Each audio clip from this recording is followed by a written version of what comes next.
On one hand, there's never been more organizations putting social and environmental sustainability at the heart of their internal and external decisions.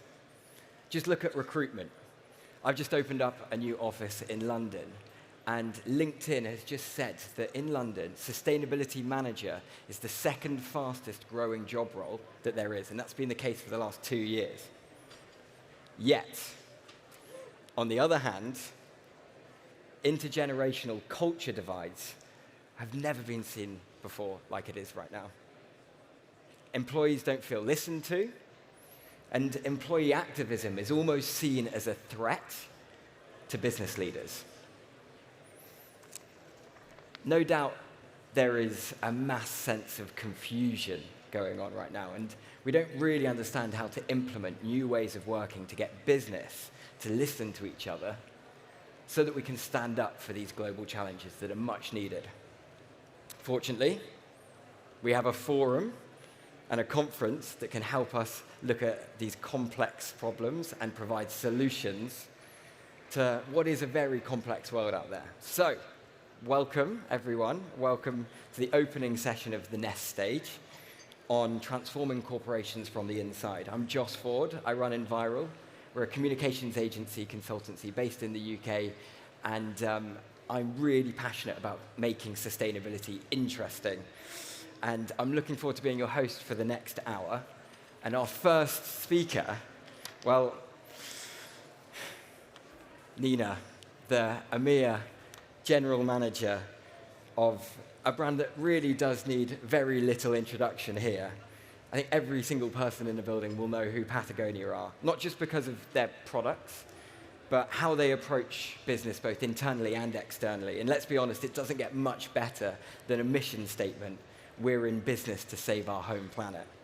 We're blessed to have Nina, who's traveled down from Amsterdam, Patagonia's European HQ, and she's been working in the company for the last 5 years, and she'll be kicking off this session with something a little bit different. So please welcome to the stage Nina Hajikhanian, the General Manager of Patagonia.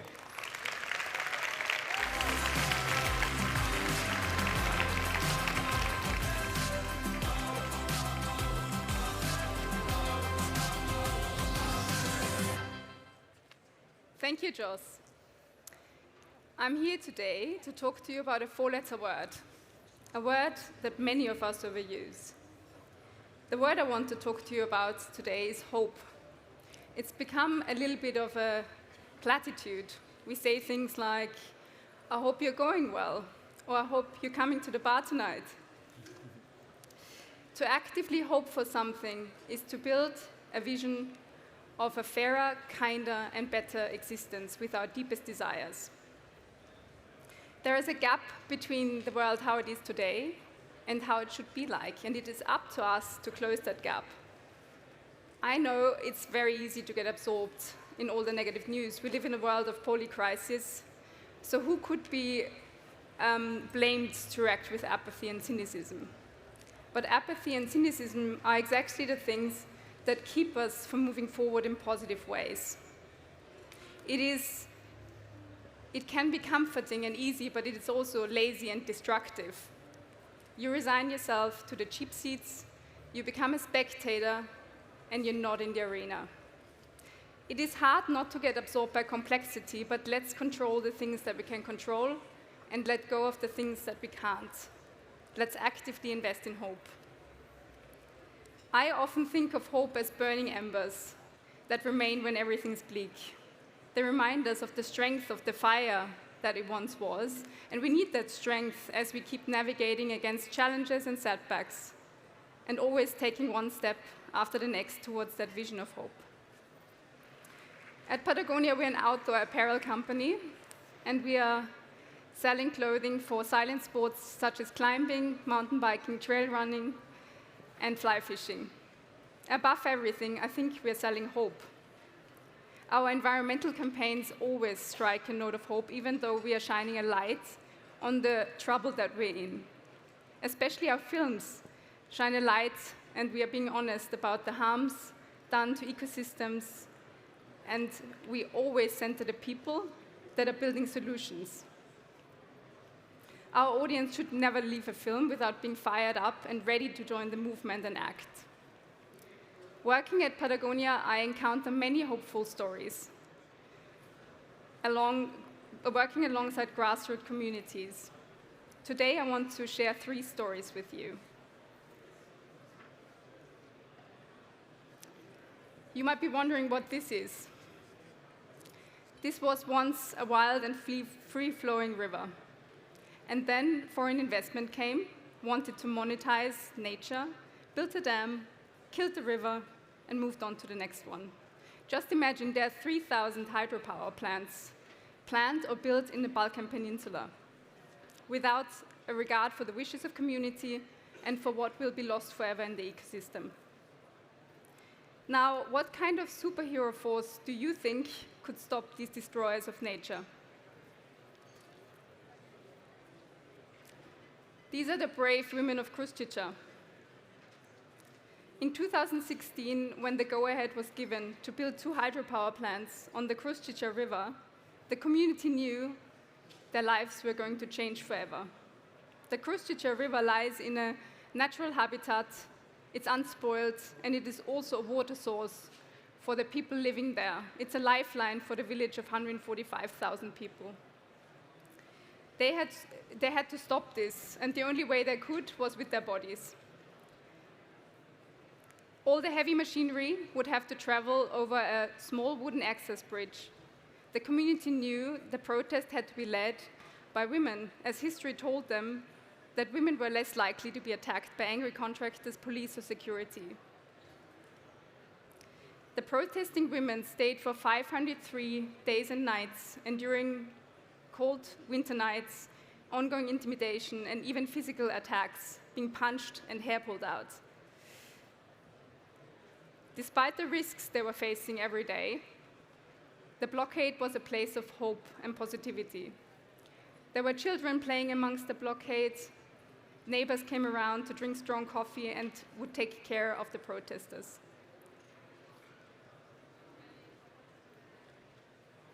In 2017, the women of Kruščica were brought to an international audience with the film Blue Heart and the campaign Save the Blue Heart of Europe.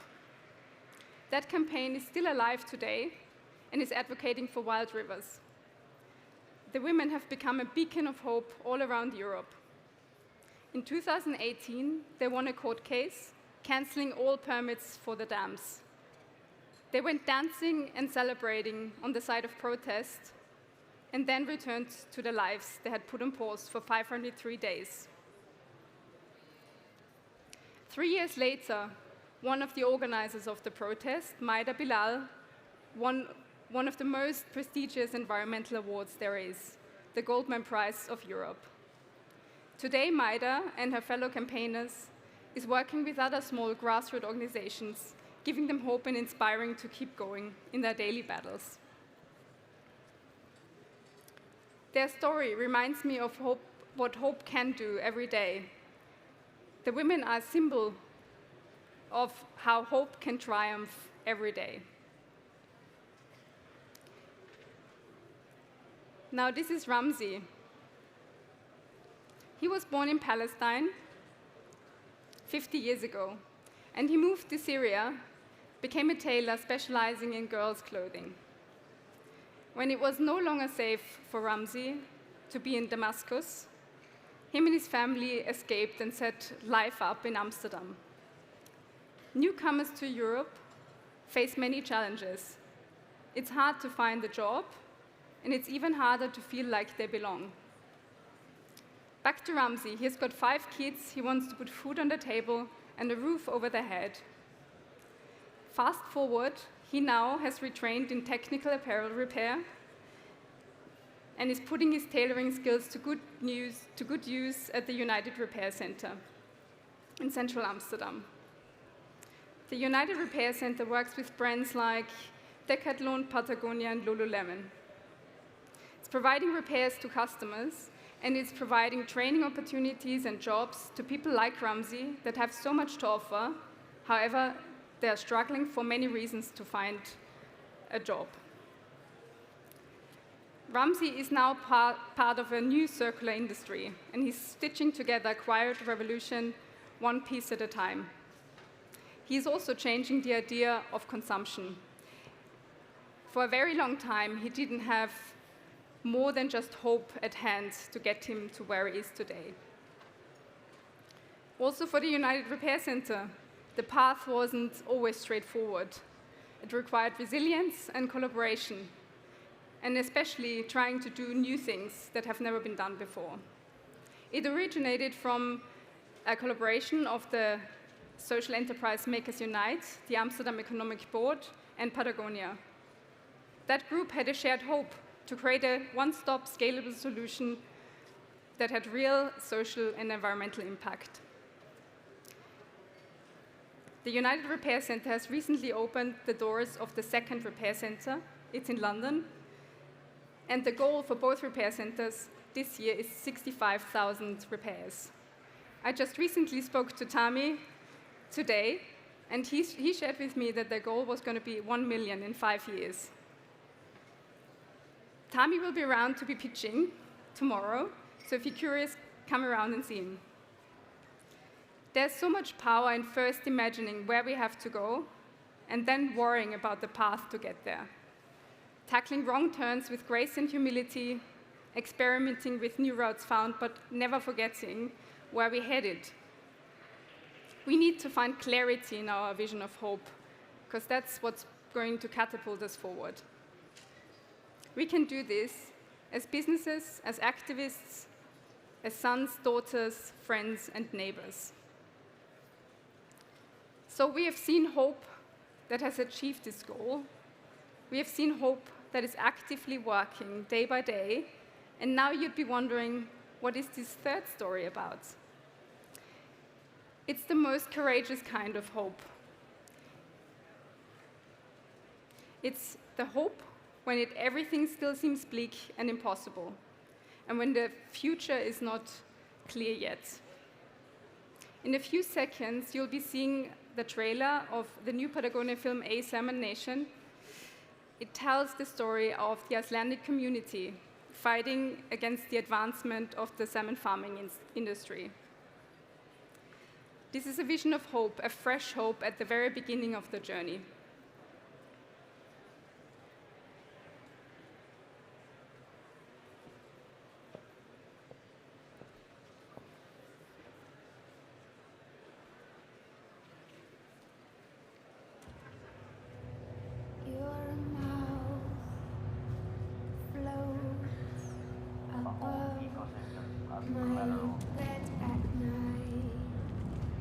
For the last 10,000 years or so, we have had abundance of wild Atlantic salmon. Our historical roots go deep within our relationship with the salmon. If the salmon is lost, then we're not just losing our roots, we are losing our future.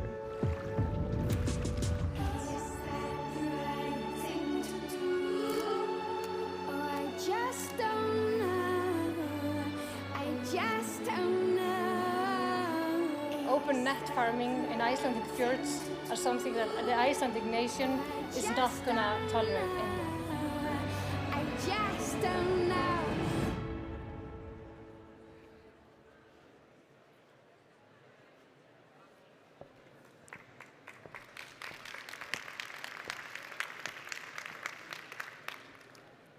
Thank you.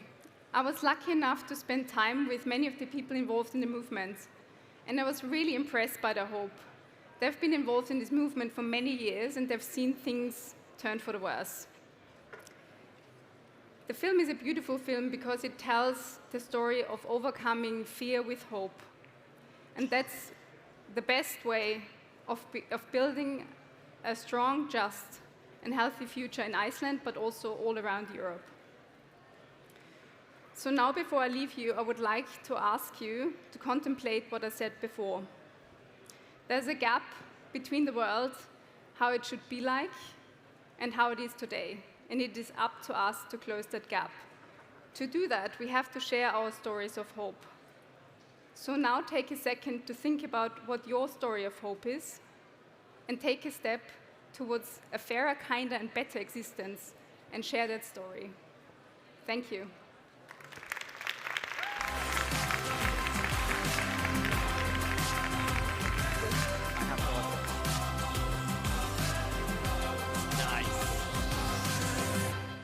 I have to grab you for a quick question Right. before you go. Look, you are a leader, and we are in a communications challenge when we are leaders, especially with highly frictional conversations, specifically around activism. What tips have you got for anybody in leadership positions here? So firstly, I think we have a responsibility as leaders to build a clear vision and be very clear about our purpose. But it goes beyond communication, I think. I think it's very important for people to understand how your vision really looks like in all its dimensions. And for that, you actually have to paint a more nuanced picture and allow folks to find their own way to contribute, which means you have to give them experience. It's not only about the knowledge, it's sometimes about the experience that you expose your employees to, so they understand how to best contribute in their own ways. Really like that.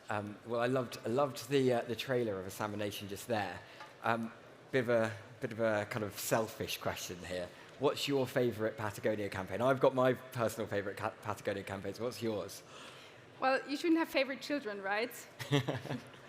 But I think I gave it away. I think I would pick ChangeNOW because it's so fresh in my mind. And we just recently launched our film in Reykjavik, and I got a chance to spend a lot of time with the people behind the movement. And I was struck by how powerful hope was when it actually comes together in a collective. And it was very hard for me not wanting to be part of that movement. So I would certainly pick Examination. Love it. Yeah. Well, thank you so much, Nina. Thank once you. again, round of applause. Thank you. How about that? Amazing to hear from the leader of such a formative brand currently. So next up, we've got three very exceptional speakers. But before they come on stage, whilst they get mic'd up, hands up if you work for a national or a multinational organization. Nice. Hands up if you work for an SME or a micro business. And hands up if you're in a leadership position within any size of business. Okay, nice. Lots of hands up. Well, this session is very much for you because we're going to be exploring the forward-leaning perspectives on transforming corporations. And we're going to have three brilliant speakers come and join us. So please welcome to the stage Tessa from Fairphone and Undercover activist, Marie-Christine from Les Collectifs, and Antoine from SAP France.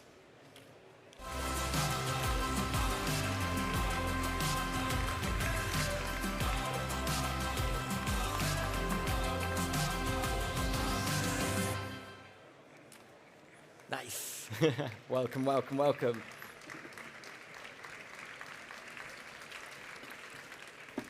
Hello. Very formal handshake, hey? Very good. Love this. Come, welcome, welcome. I'm going to go sit over here. You're going to sit here. Hello, guys. Welcome to ChangeNOW. It's good, isn't it?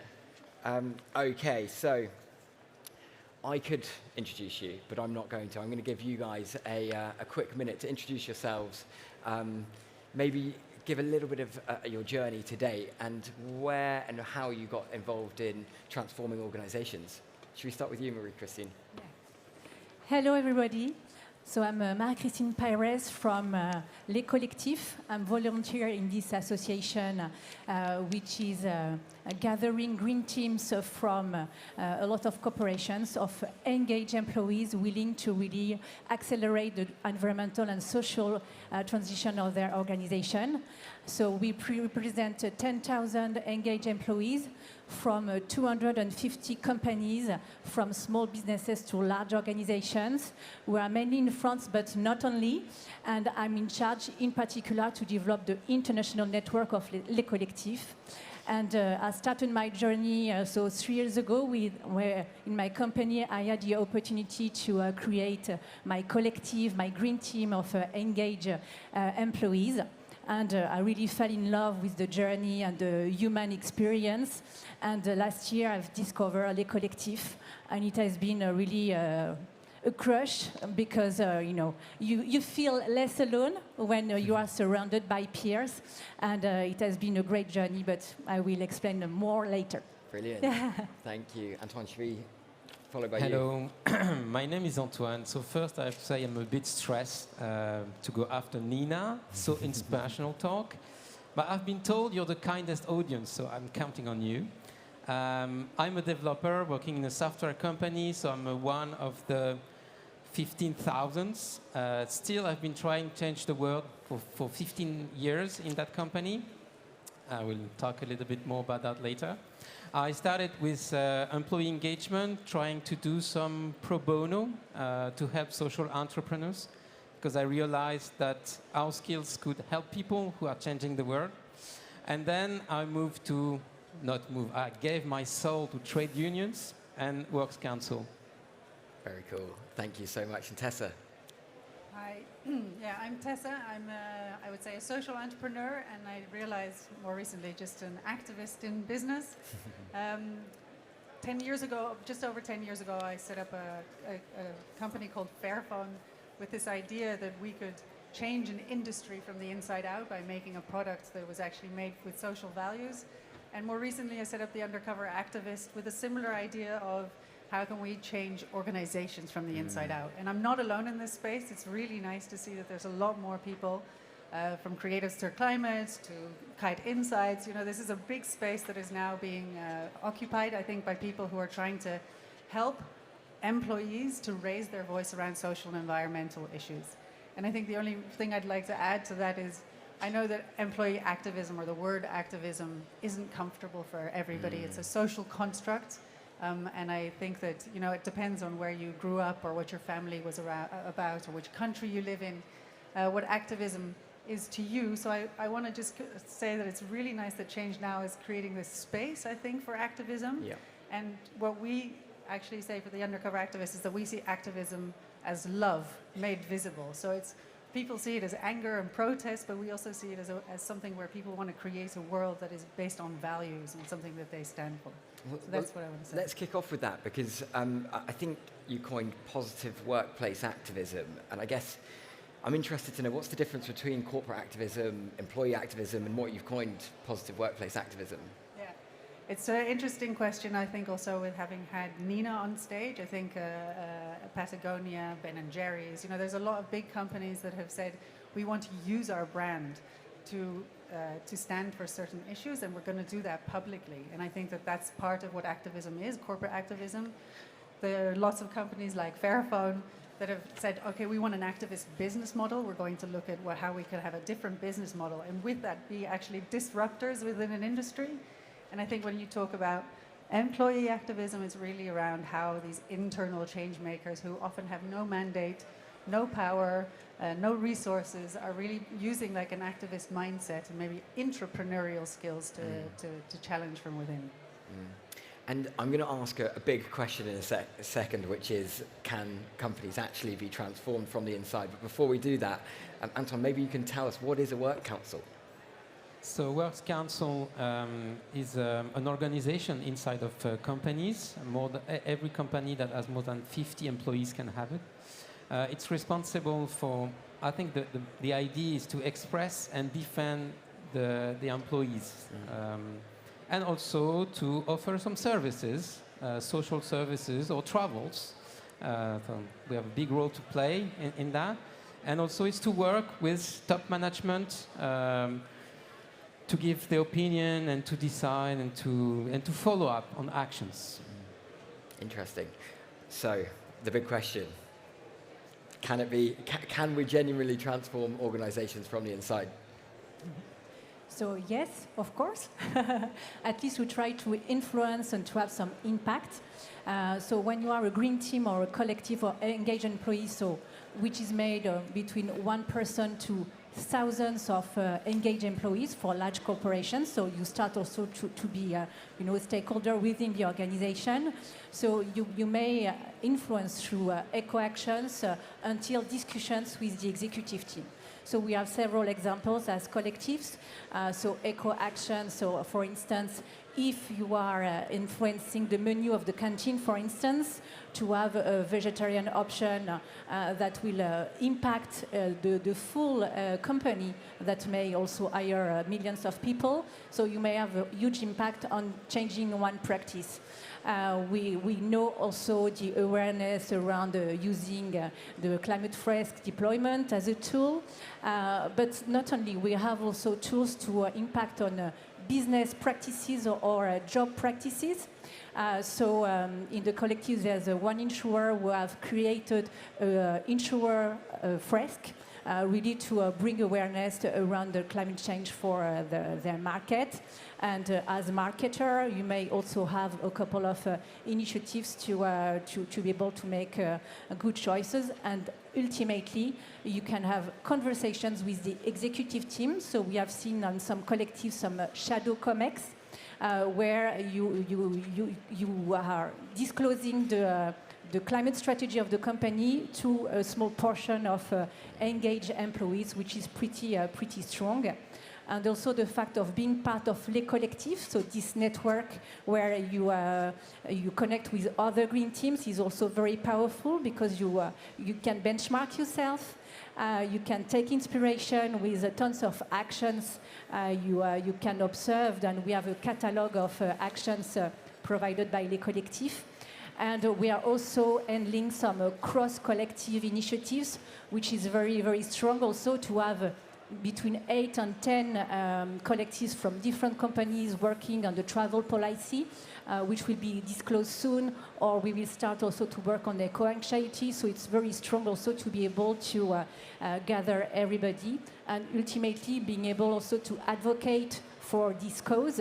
As an association, I think it's very important to have this media exposure also to encourage executive teams and companies to really embrace those collectives within the organization. It's very important. Nice. Any builds on that, team?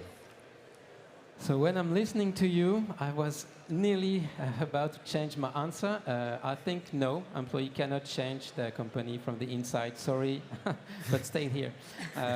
I don't think they can change it unless you create strong alliances with stakeholders, like shareholders, top management, customers, because a company is not just leaders and employees. It is an environment, it's an ecosystem. You have assets, you have investments. There is a lot of rules. And if you want to change your company, you need to understand the system. You need to understand what is moved by, where are the influences. And I think being part of the Works Council is really interesting for that point, because you talk to leaders, you get access to all the financial, all the strategic results, forecast, everything. So you can understand how it's working. However, to give some hope, thanks to Nina, employee cannot change what the company is doing, but it can change a little bit how it's behaving, how it's doing it, how we treat our people, how we process things to be more sustainable. I think we can change some of the things. We can propose. We have laws in France that give us a lot of tools to rely on. But you need to know the system and need to know the boundaries of your actions. I think it's very important, because in the 15 years I've been trying to change my company, I've seen a lot of people being frustrated because they realize that there is a limit to what they can do. And if you understand that limit, it gives you even more power, because when you know your garden, you can change it. But you need to understand it first. I like that. Tessa? Yeah, I'll keep it short, but I agree that we cannot single-handedly as employees change their companies from within. So it's definitely a systemic approach. I think if you turn the question around, is like, can companies be the catalyst for a just transition if employees cannot live their values in their company? So I think it's not a matter of, can employees change? No, but can companies change if employees don't feel that they can disagree or bring some dissent or come up with different ways of organizing? So I think it's an unfamiliar territory for a lot of businesses, that they know pressure from the outside, from media, from legislation, you know, from a lot of different things, but they're not used to pressure from the inside. And I think that that's something new. And the question is not whether they'll change, but how are companies going to respond? And so what are those typical traits from organizations that you have seen that are moving forward? Is there any specific like solutions or ways of working that they tend to have within their organizations? I'll open this up to the whole panel. Well, I think the main solution is to understand the problem. And the problem is the system. I think people are good. I think they want to meet their objectives. They want to get a good grade. They want their mom and dad to say, you've done great. We all want this. But the system is setting some objectives. Top management, middle management, employees. And we want to meet our objectives first. And when our objectives are about financial results, to please shareholders, that's the way it is, then the environmental impact and social justice come next. If we want to change really companies, I think we should put those values into the system, to put objectives for top management, middle management, employees, everyone. We should have this objectives that are meeting a sustainable world. Really interesting. And Marie-Christine, I'm interested, from your perspective, how do collectives specifically bring everyone on side together? So in fact, it could be very, to have a common goal. I think it's a kind of humanist common goal that trying to go for the environmental and social cause. So it's really a way to be able to move forward. We have somewhat to be also creative in facilitations at some point. So in my company, for instance, to really bring awareness around the environmental cause. So we've encouraged everybody to participate to work cleanup. And in fact, we tried to make it a bit appealing because, of course, collecting waste was not so appealing at first. And at first, we turned it kind of funny. So we launched a contest of the most unusual waste. And then we proceed to the election of the golden waste of the year. And also it was an opportunity for people to be back all together on site, especially since COVID, where people are less interaction with each other. So it has been really something that became a ritual for the company now. And last year it has been absolutely crazy. We had 700 participants in 15 countries for a 5,000 workforce company. So it's kind of, yes, trying to be creative and to have also this transition being joyful, because I think hope also needs to speak with joy and with solidarity and being all together. Hope. I like to talk about active hope. I think hope in itself is maybe not enough. We really need to act in the face of what's going on. Your question is, I think there's so much organizing happening in companies nowadays, and we have formal organization that is 100 years old, where employees have been fighting for their social rights. And I think what's happening now is that a lot of, especially young people, see that these formal organizations in companies aren't actually tackling the issues around environment. So they're organizing in green teams, in communities of interest, in sustainability teams, ERGs, which is great, but it's also informal. And I think that it's wonderful that employees are starting with the organization like waste, etc. But we also need to look, call it out. The elephant in the room is that we need to change core business. And so that means that it's not just about organizing around these soft topics, but it's also about having a place where these people can have a voice in companies, where we can raise these voices and we can have some co-determination on very different subjects. Yeah. Maybe on this one, just to answer you, so of course it's one level of intervention with bringing awareness about climate change, but of course we have conversations also with the executive team. We had the leader of the CSR to present the climate strategy to the whole employee force. So of course we want to go really deeper, but we need also to put some seeds everywhere because we are not all very mature regarding the environmental cause. You know, we are pretty advanced, but some people in our organization may be very far from it. So we need to work on different layers, I would say. And for the most advanced people, of course, discussing with the executive teams, with the CSR teams, changing business practices, job practices, and eventually business model at some point, yeah. Can I just, and how are organizations responding to all this extra work that employees are putting in? Because it's magnificent, right? I think this is on top of their day job. So I'd like a round of applause. Yes. I'm not sleeping too much, to be honest. Yeah, it's one of the maybe roadblocks also to move forward. Yeah. We don't have, not always dedicated time. So in some companies, they have some time dedicated for that. Not all of them. So it's really a pro bono approach. But you know, we are kind of passionate, and for me personally, now it's part of my goals. So yeah. I'm considering that part of my time is dedicated for that. But yes, we are struggling with time and some resources because, of course, for a world cleanup or whatsoever, or to have external speakers also, which is also very inspirational for the teams. Yes, we need also to have some funds.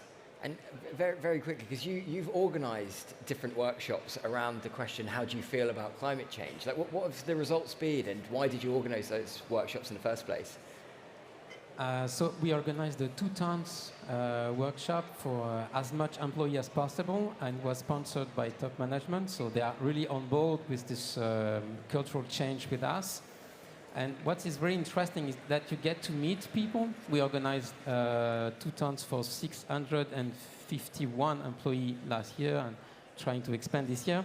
And you talk to people and you say, how do you feel about climate change? And you get the answer first hand. I mean, you have people telling us, I feel very anxious. Other people who say, I feel depressed. Other people say, I don't care. But at least you get to hear it from people. And you realize that it's anxiety around climate change is very spread inside the company. More than 70% of people feel either very concerned or extremely concerned. So it's all ages. It's not just something for the younglings. It's also spread by the Y generation, the X generation. So it's not just the young people who are feeling anxious and want to do something about it. They expect the company to do something. And just in 30 seconds, because I can see a timer which is going red, how do you get that top executive team to listen? Well, so if you are in a works council, you can force them to listen a little bit. But of course, you have people in top management that are willing to do some stuff. They just don't have the time, or they don't know what to do. And if you go and say, I propose we do that and that, it will cost that amount of money, and they say yes. Tessa's willing to jump in. No, I just wanted to say a lot of what we experience is that it's top management, and there's a lot of vision that is intentional and genuine, and that there's a lot of people who are coming up with great ideas. But one of the big barriers is that systemically these middle managers have their financial targets and their sustainability targets, and they just don't match, you know? So I think it's more than just having the intention and the mission for an ESG policy. It's like, what does that mean when I do people, planet, and profit, and I actually look at it equally? Because I think a lot of people don't have that mandate to make these difficult decisions, and that really is disappointing for a lot of employees. Really interesting, yeah, nice. Look, we've got 1 minute left, so very, very quickly, I'm interested to know, for the audience who are ready to start, they're wanting to go into their organizations, and they're wanting to lead their organizations to change, what 1 or 2 things would you give as tips to either leaders or employees looking to make change? So, of course, to executive teams or engage employees also, create your collective or invest yourself in a green team, in a collective. It's very powerful. So for executive teams, it will be a way to amplify what the CSR teams are already doing. So it's really not a competition, but really amplifying or augmenting the impact. It's also a way for talent retention. And personally, since I'm in this journey, so it's a new breath in my career. And also for talent acquisition, it's also so super interesting. And yes, and for engaged employees, for sure, you are transforming your own job into an impactful job. And I think we are searching so much meaningfulness everywhere, so it's a way to find it. Nice. Antoine. So I would say go to trade unions. This is an old power that has a lot of experience in social fights. Now we need to move them to social and environmental fights. So we need to invest those organizations. And I would say also, as a member of the Works Council, it gives you time, which is crucial if you want to raise awareness and so on. Try to make short. And if you time, money, and knowledge. So I would say don't look away from these existing solutions, existing power inside the company.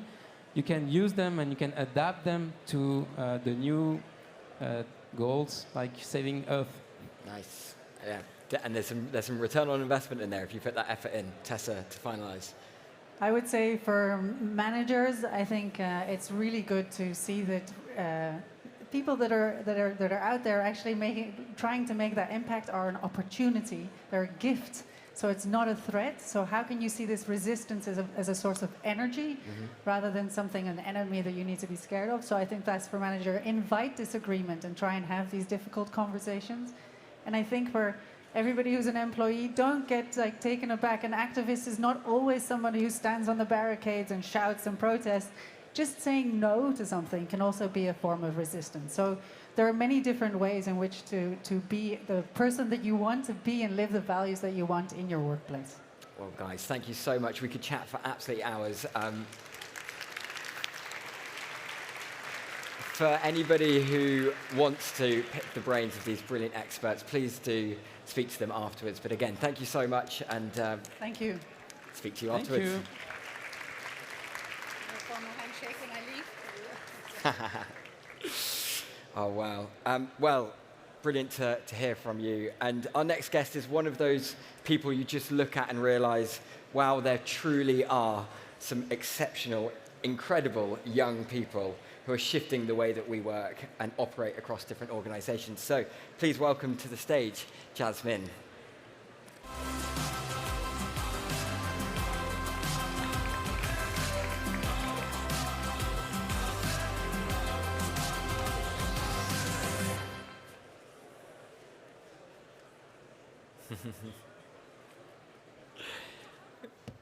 Welcome, Jasmine. Let's hug it up. Yes, I was tied up back there. No worries. So, Jasmine, you're going to come sit over here. Brilliant. There we go. Youth Forever. Youth Forever is an organization that informs and trains young people and employees to promote intergenerational cohesion to support the transformation of organizations. And you're looking to bridge the gap of corporations worldwide to bring the young generation and perhaps more older generations together to tackle environmental and social challenges. Look, I believe age is just a number, and it doesn't reflect experience or attitude. But you seem to have done more things in your late 20s than most 60-year-olds have. No. Firstly, how have you done that? And tell us a bit about your journey today and what Youth Forever does. First of all, thank you for this talk. I'm really happy to be with all of you today. I like to think of myself as a slasher, so I like to do many things at the same time, which explains how I get things done. So I started out as a student advocating for causes that I held dear. So mostly environmental change, but also social change, places of women in school and then in the workplace. And so I started out with a podcast, and this is maybe my first advice is that it was the best way to meet people, to create a network, to branch out towards those with more power and more influence that allow you to drive change afterwards. And so that's how I started Youth Forever afterwards. So basically we are an NGO that studies the relationship to work of different generations. And we do it through youth as strong believers that the young generation is a looking glass into everyone else. So I do not believe in generations as in there's Gen Z and their specific relationship to work, or Gen Y or Gen X or baby boomers. It's all a construct that we use in sociology to understand different periods. But I do not believe there's a generational relationship to work. We are in a dynamic, transforming relationship to work. So basically what I do is try and understand how the goals that we are trying to achieve today in the workplace are impacting work and companies, doing it with employees, the men and women who will drive this change. And basically, I try to answer the question, who will do it? All that we're going to talk about today and in the next 3 days is solutions, but who will do it? Who will be capable, who will want to, who will be able to on 10 years, 50 years to come? So I try to answer that question, or at least ask the question in the right places. And so we do studies, mostly bilingual if you want to check it out on our website. We create workshops and we facilitate dialogue in companies or outside of companies on work and try and drive change doing that. So I was having a conversation with a friend's dad last week. Yes. Who works within a large company, but within the local division. And he literally said these words: I can't work with 20-year-olds anymore. Music to my ears. I just can't keep up with their demands and rules, which were really interesting words that he used. Is this youth bashing becoming a real problem? Well, youth bashing is not new. I really like this quote by Hesiod. If you know Hesiod, he's a Greek philosopher from over 2,000 years ago. He said, supposedly at the time, something like, I have no hope for the future if today's youth takes command tomorrow. They are insufferable, they are terrible, they are simply terrible, something like that. I have the French version in my head, I'm trying to translate live. But basically, these types of quotes is kind of a rite of passage growing up. Like, we've all been through our 20s with parents, grandparents, co-workers, having something against our youth. So youth bashing is nothing new. The problem is it's become a narrative. It's become a narrative where we just go on social networks, TikTok or Facebook or whatever, and you type in Gen Z work, I invite you to do this, and then the list of cliches that we find online is just terrible. But we had the same with Gen Y 10 years ago. So there is a youth bashing. The problem is, how do we not make it the narrative that dictates HR or more broadly work? So I get these sentences every day. So a big part of my work is doing conferences and going inside companies to talk about generations and relationship to work. I can speak for hours about it. If you want to create a bit larger conversation, I'd love to. But basically, it's all about deconstructing these notions that we have different relationships to work and getting out of these coffee machine conversations of, oh, that young person in my team is just terrible. He leaves to go to football at 4 in the afternoon, and he texts his friends every day during work, which is, I guess, something we all do now. But it's interesting that, because you know, those all-important coffee machine conversations that we used to have perhaps pre-COVID, yes, where flexible working and hybrid working wasn't as common as it is today. That's where those intergenerational gaps were often brought together. Has COVID in this hybrid working environment almost increased the divide further?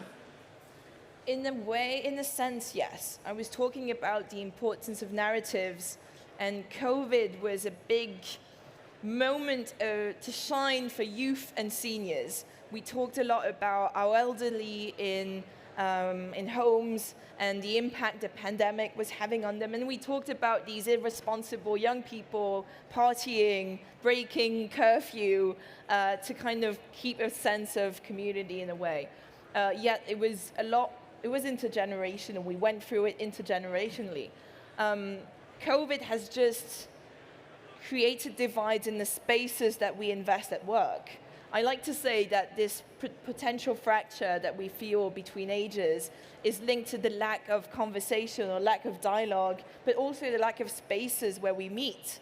And companies are probably the last places, apart from activism, but then you have to be in specific activist groups. Companies are probably, in work is probably the last place where we meet with people who aren't like us, basically, age-wise, convictions-wise, value-wise. So how do we make this a strength to create these conversations? And maybe the topic is flexibility and not being able to leave to go to see your friends at 4. Maybe the topic is credibility, and is it experience? Is it age-related? Is it due to a diploma? Maybe not. I try to do that as much as possible. What are the underlying conversations behind intergenerational cliches? And it's usually innovation, culture, learning, evolution, activism, timetables, power. It's all of these topics that are underlined in work, but we focus on generations, on a specific group of employees who target these topics. It is a shame, really. And so what are those traits for organizations that you've worked with that have been able to create a space for those conversations to be had, to be listened to, and then actioned? Well, I do have to say we have a long way to go. So I work with different companies, from SMBs to major international companies, and the way to go is still quite far. I feel like there's no typical size or typical CEO that kind of broadcasts these messages. What I see is a different definition of diversity.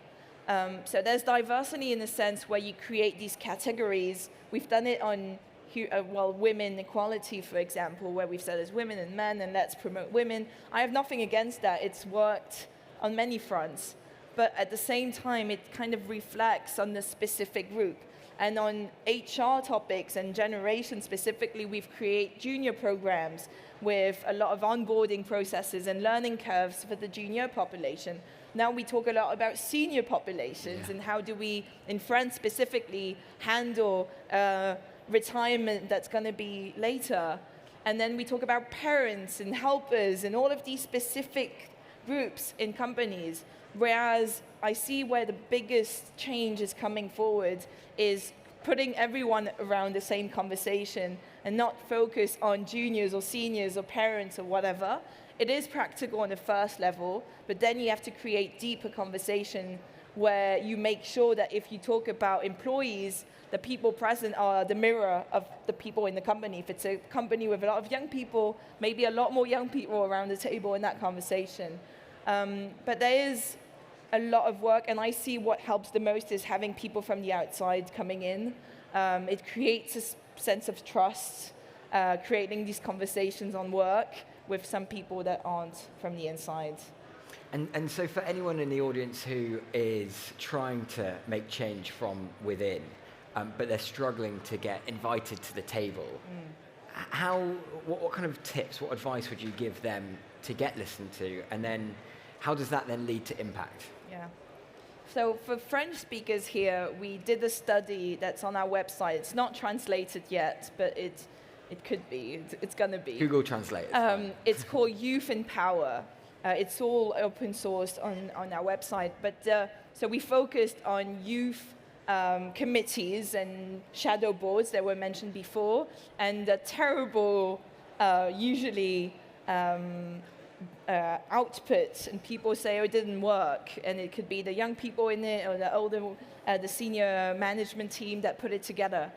So we did study these dynamics and try and get out of these biases and how to get a space at the table. On the other hand, we created a training program for under 30-year-olds, and we say it's all about, so in French it's se faire entendre et être entendu. So in English it's how to be heard but also be listened to. And it's all about that. It's not only getting a seat at the table, because that's a first good step, but then how do you make sure that what you're going to say is going to be heard and not just shiny because you've been invited? And I usually say this a lot about activism. Thank you is not enough. It's not enough to make a space on a somewhat shadow committee, because that's not going to drive change. And in my opinion, to give power, you need to let go of power. So to answer your question, my advice would be, how do you stay focused on having follow-up steps? So it's not only being in that space and having this conversation where you say, oh, maybe let's change the timetables for the whole of the company so we can focus on activism on the slides, for example. But how do we stay consistent? How do we put forward KPIs? Who's the person accountable for these measures? It's a lot about defining clarity in these measures. So who, what, when, how long, how will we measure impact or not? How will we stay focused? Do we have any sponsors? It's asking a whole bunch of whys, and there's no really a magic wand to handle that. I'm really sorry about it, but it's all about... It's complex, right? Yeah, and I do believe you need to attract people of power and influence, because they're the biggest accelerators to do anything. Yeah, to get power, sometimes you need to let go of power. It's a really, really strong set of words. I guess, look, there's lots of companies that are talking the talk, but sometimes not walking the walk. And I guess, specifically around topics like climate, like inclusion, what would you do if you worked in an organization where this was the case, and perhaps it was being put on a website, but it wasn't actually being actioned? That's actually a very... We were talking about, I don't believe in generations, but there are some certain traits or ways, postures linked to age.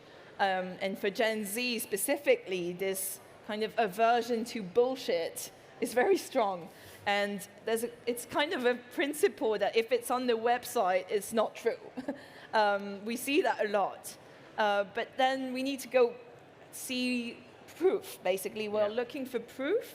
And I feel like now it's not possible to walk the walk and talk the talk, as you said, if there's no proof. You can't say we're a diverse, inclusive company if you look at the board members, at this executive committee, at the whole top 100 of the company, and you only see white men over 60. I don't want to give offense, but basically it's about being, like, you need to be coherent in the stances that you take. And I know that all companies are not there yet. It's fine, but be humble about it.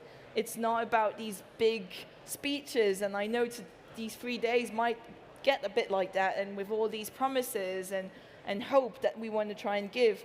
I do believe in trust and honesty and being coherent between what you say and what you're going to do. And it's okay to not be there yet, but be bold about it and probably take a stance and follow up. The most important is following up and acting on it and not talking about it. Yeah, because there'll be lots of leaders in the audience who might even feel like they're being pressurized to make change, because these things do take time. You've just mentioned there's a long list of areas to focus on.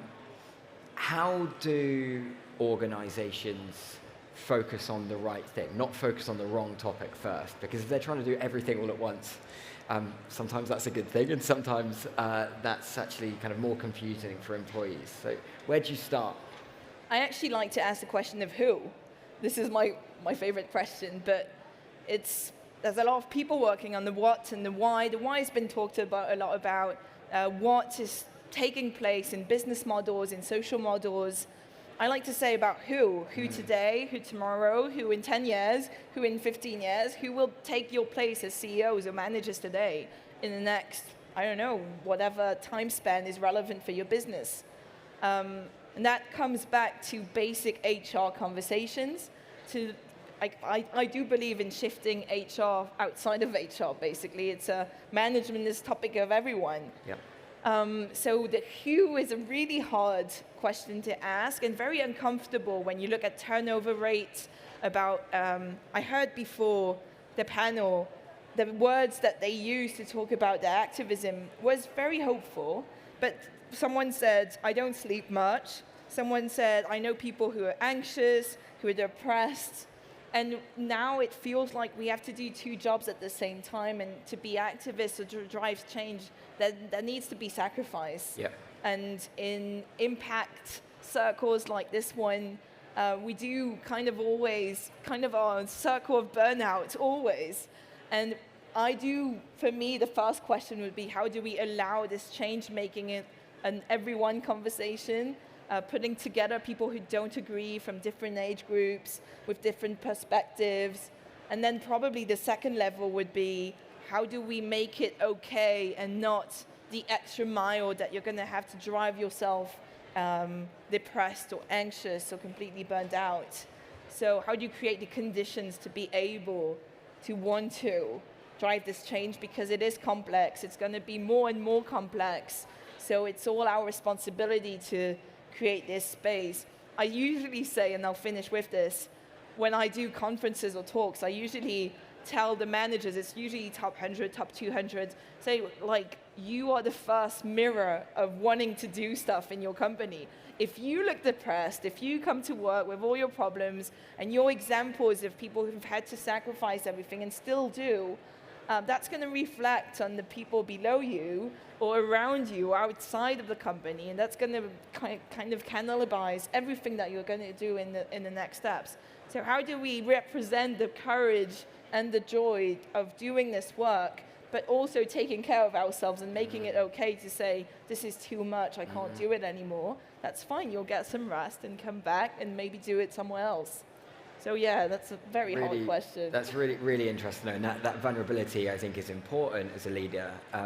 But yeah, you're totally right. You can totally wear that. You can wear it as your clothes. You can feel that energy, and it can seep through the company. I've got so many questions, but we're running out of time, which is really unfortunate. But I'm interested to know what is next for Youth Forever. And I'm going to finish with one question after that. So today we decided to focus on training. I said, how are you heard and listened to? How do we give examples of narratives of activism that are as potent and powerful and joyful as possible? Not naive, or maybe I am a little naive, but I do believe I need it to get forward. So we focus on training programs all across France. My hope is that we get out of France as soon as possible. So we create programs in different territories to train young people or intergenerational groups. So I'll focus on that in the next year. And also we do studies all the time, and my actual topic resonates with what's been said before. It's about work contracts. So I've been working a lot on what are the right contracts to bring this impact in companies.